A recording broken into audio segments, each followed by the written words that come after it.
तो दीवाना, स्वागत है आप सबका मेरे YouTube चैनल दीवाने हैं हम पर। और आज हम देखने वाले हैं नेवर हैव आई एवर के सीज़न 2 का एपिसोड नंबर 9, अपने ही माँ के कैरेक्टर पर डाउट करना।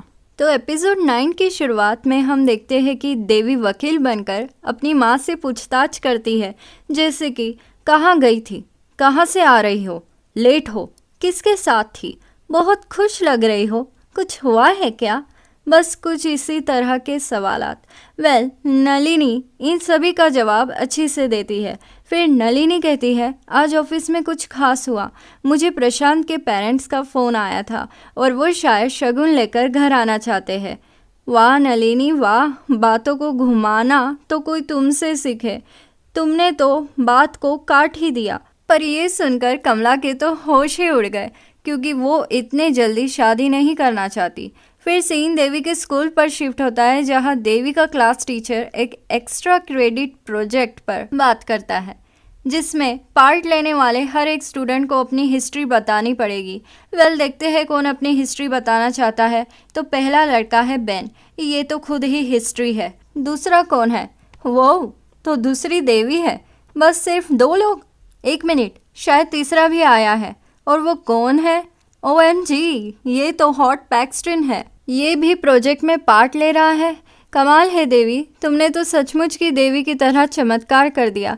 पैक्सटन तो सचमुच में तुम्हारी वजह से बदल रहा है। ठीक है, तो बहुत हो गया स्कूल वूल, चलो देखते हैं कि नलिनी क्या कर रही है। लगता है कि नलिनी डॉक्टर क्रिस के यहाँ खाने पर जा रही है। मुझे तो लग रहा है कि आज देवी नलिनी को नहीं छोड़ेगी। शायद नलिनी का पर्दा फाश होने वाला है। और ये क्या, देवी नलिनी का पीछा करने के लिए कमला को भी अपने साथ ले जा रही है।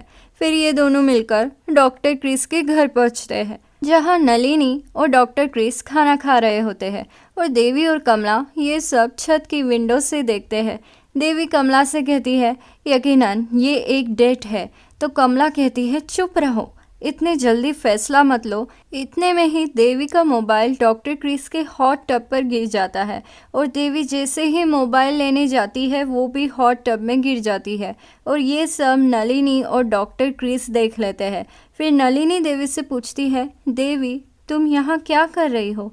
तो देवी गुस्से से कहती है, आप इस आदमी को डेट कर रही है, जबकि डैड को मरे हुए ज़्यादा दिन भी नहीं हुए हैं। फिर नलिनी कहती है, नहीं, मैं डॉक्टर क्रिस को डेट नहीं कर रही हूँ, हम सिर्फ कलीग हैं। और डॉक्टर क्रिस भी यही कहता है। अब देवी ने बिना किसी सबूत के इल्ज़ाम लगाया, इसीलिए वो शर्मिंदा थी।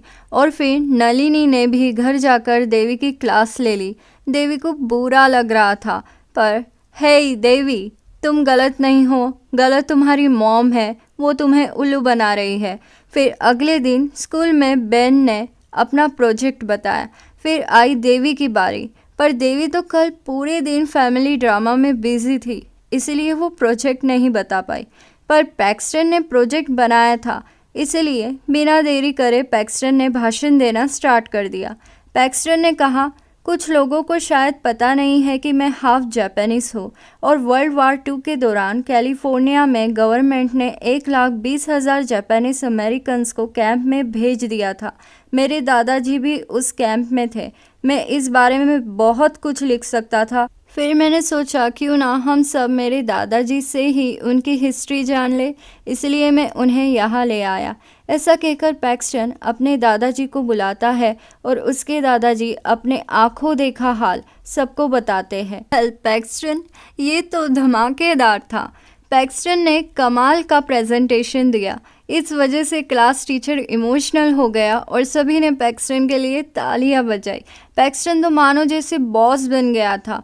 हीरो तो वो पहले से ही था, पर अब वो पढ़ाई में भी हीरो बन गया था। और ये सब कुछ हो पाया था देवी के वजह से। वो पैक्सटन की इंस्पिरेशन थी। पर देवी खुद के बारे में क्या सोचती थी? उसने अपनी माँ की जासूसी की, इसीलिए वो खुद को पागल समझ रही थी। देवी बहुत लो फील कर रही थी, इसीलिए वो डॉक्टर रायन के सामने रोने लगी और डॉक्टर रायन ने उसे समझाया, देवी तुम पागल नहीं हो, तुमने बस अपने पिता को खोया है। तुम नहीं जानती कि ऐसी चीज़ पर कैसे रिएक्ट करना चाहिए, इसीलिए तुम ये सब कर रही हो। लेकिन इसका मतलब ये है कि तुम एक इंसान हो जो बस बुरे हालातों से गुजर रहा है। देवी को बस इसी की ज़रूरत थी कि कोई उसे सुने, और अब क्योंकि डॉक्टर राय ने उसे समझाया तो उसे अच्छा लग रहा था ये सुनकर कि वो पागल नहीं है बल्कि नॉर्मल है। फिर सीन नलिनी पर शिफ्ट होता है, जहाँ वो डॉक्टर क्रिस के ऑफिस में जाती है और उसे कहती है, वेल हमारा साथ रहना ठीक नहीं है, ये सब बहुत जल्दी हो रहा है। और ऐसा कहकर नलिनी डॉक्टर क्रिस को किस कर लेती है। दरअसल ये नलिनी का अलविदा कहने का स्टाइल था। नलिनी दुखी थी, बस इसीलिए वो डॉक्टर क्रिस के साथ घूम रही थी ताकि वो खुद को बिजी रख पाए। पर अभी जो कुछ भी हुआ वो देवी ने देख लिया था। नलिनी तुम तो गई, फिर होना क्या था? देवी ने अपनी मॉम से कहा, आप झूठी है, मेरे अंदर झूठ बोलने की आदत आपसे आई है। और ऐसा कहकर देवी ने अपनी दादी से कहा, आपकी बहू ने बॉयफ्रेंड बना लिया है, वो भी आपके बेटे के मरने के 5 मिनट बाद ही। ये सुनते ही दादी ने देवी को कसकर थप्पड़ लगाया और कहा, वो तुम्हारी मॉम है, उससे ऐसे बात मत करो। अगर उसने ऐसा किया है तो कुछ सोच समझ कर ही किया होगा। वो बड़ी है और अपने फैसले ले सकती है, इसीलिए उसे कंट्रोल करने की कोशिश मत करो। ये सुनकर देवी को जोर का झटका लगता है और वो अपने रूम में चली जाती है। वहीं दूसरी ओर मैल्कम एलेनोर से ब्रेकअप कर लेता है। जानती हूँ बुरा वक्त चल रहा था एलेनोर के लिए भी और देवी के लिए भी, पर देवी का वक्त ज़्यादा बुरा चल रहा था। वो अकेला महसूस कर रही थी और फिर उसे पैक्सटन का मैसेज आया। मैसेज में लिखा था कि क्या तुम्हें कंपनी चाहिए? इससे पहले कि देवी कुछ कहती, पैक्सटन तो सीधे खिड़की पर आ गया था, वो भी बारिश में। लगता है कि पैक्सटन देवी से मिलने के लिए काफ़ी उतावला था, इसलिए वो सीधे खिड़की से अंदर आ गया। वो दरअसल देवी को थैंक्स कहने आया था। उसने थैंक्स किया और फिर वो वहीं रुक गया, और इसी के साथ देवी के दिल की धड़कनें भी रुक गई क्योंकि वो दोनों किस कर रहे थे। मेरे हिसाब से हमें ये नहीं देखना चाहिए। मुझे ऐसा लगता है कि अमेरिका में किसी को थैंक्स कहते हैं तो कुछ ऐसा ही माहौल बन जाता है, क्योंकि नलिनी ने भी डॉक्टर क्रिस को ऐसे ही थैंक्स किया था। अच्छा हुआ मैं इंडिया में पैदा हुई हूँ, वरना एक दिन में मैं तो 1000 बार सबको थैंक्स कहती हूँ। पता नहीं मुझे किस किस को किस करना पड़ता। फिर पैक्सटन चला जाता है और दादी आती है। वो देवी से कहती है, देवी जाओ, तुम्हारी माँ नीचे बैठी है, उससे बात कर लो। देवी कहती है, नहीं मुझे बात नहीं करनी। तो दादी कहती है, देवी इस ज़िंदगी में हमारे पास इतना वक्त नहीं होता है कि अपनों से दूर रहा जाए, इसीलिए जाओ अपनी माँ से बात कर लो। देवी समझ गई थी कि दादी ने अभी अभी क्या कहा, इसीलिए वो अपनी मॉम से बात करने चली जाती है। फिर नलिनी देवी से कहती है, आई एम सॉरी, मैंने तुमसे झूठ कहा, मैं बस बहुत दर्द में थी इसीलिए ये सब हुआ, पर अब सब कुछ खत्म हो चुका है।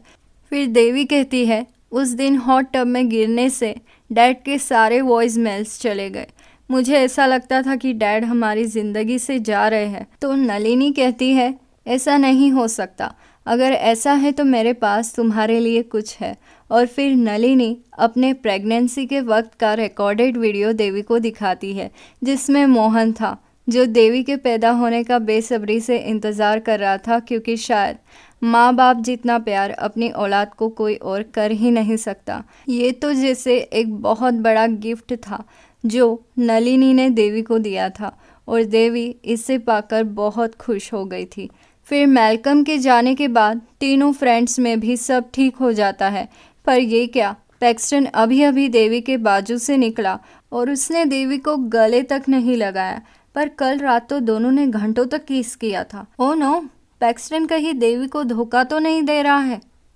तो एपिसोड 9 यहीं पर फिनिश होता है, और आगे क्या होगा ये जानने के लिए ज़रूर देखिए इस सीरीज़ का last episode number 10। Like share subscribe कर दो, अच्छे लगे हम तो मानो इतनी सी बात, दीवाने हो तुम तो। लाइक शेयर सब्सक्राइब कर दो, अच्छे लगे हम तो मानो इतनी सी बात, दीवाने हो तुम तो। अलविदा दीवानों, जल्द मुलाकात होगी अगले एपिसोड में।